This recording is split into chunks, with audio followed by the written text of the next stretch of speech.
Well, hey, Quest, you know it's Christmas time when you hit Black Friday, right? It's the day after Thanksgiving. Everything gets kind of crazy. People, maybe not quite as nutty now in the shopping world as it was years ago when Black Friday started, but we have Black Friday, then we have Small Business Saturday, nothing on Sunday. And then today is Cyber Monday. So a way to hit the internet and the web and just buy whatever's out there, right? So some great deals. But, and then Tuesday is Giving Tuesday. So probably a good balance in our world of such material things. And even when we talk about materialism, it's hard for us. It's very contextual, right? What feels like materialism here would be opulent wealth in most of the world. It'd be like crazy over the top. And yet we try to understand all that and live within the context we live, but also be mindful. And so when we come to this Giving Tuesday, I just want to encourage you in this whole kind of spirit of spending less, giving more, that as you consider where you're going to invest your resources around the world, that this would be a time where you take that really seriously, because a cheerful and generous giver is something that the scriptures talk about that God absolutely adores, and he responds to. Because just giving to others who have less and have very little, some who have none, is just a great thing. And there are all sorts of great organizations, ministries, institutions, to be able to give to. It's not just Quest. We don't want to be the only ones that are kind of asking for money and it's all for us. Say, hey, I want you to really be thoughtful and intentional about investing in ministries and in something that God wants to do to bless a world that is in crisis. So just think this through carefully. Now, the things we're doing with Quest, with Advent Conspiracy, we have 6 projects that we've kind of adopted, maybe 7 if you really. But a couple of them, or several of them, are in Haiti. One of the things we want to do there is a feeding program for the kids that are on the Saline, which is the Salt Flats, which is the poorest of the poor of the poor, the forgotten of the most forgotten of the most forgotten. And it's going to cost about $14,000 to feed roughly 100 kids 7 days a week in a place where food costs are going up. And so there's, in a sense, competition for food.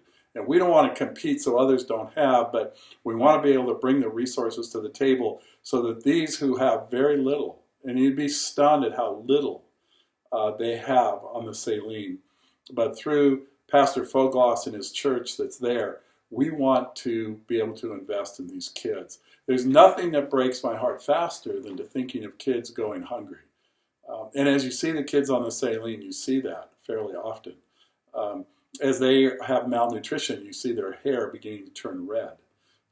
It's heartbreaking to see it. A lot of the kids don't wear any clothes until they're 5 years old. There's no need. The weather's pretty nice normally. Their conditions are terrible, but it's just a really poverty-stricken place. The second thing we want to do in Haiti is be able to invest in the women's program. For a place that's very demeaning to women, we have been the sole supporters of the Women's and Girls Project, where they meet weekly for encouragement, for training, for Bible study, but also training them on doing small businesses and helping them get along. So I think that's really a critical piece at this point. And then one of the things we're doing in Syria/Lebanon, the Syrian refugees who are now in Lebanon, one of the things is they've opened up a school for elementary school age, and they're ready to expand to a 7th grade, but they need $3,000 to set up a tent for the 7th graders, and $3,000 for a teacher for those 7th graders. We want to be a part of that this year. So, and then we want to be a part of what New City Fellowship is doing with one of the projects they have there, right here in St. Louis in North City. And then we want to be a part of back in Haiti, there's a nurses' dorm that needs a new roof. These nurses are going to school, working in the hospital, the only hospital in the entire island of La Gonave. And we want to be able to supply a reasonable place, a place of dignity for them to be able to live. We've already refurbished much of it, but it needs a new roof again.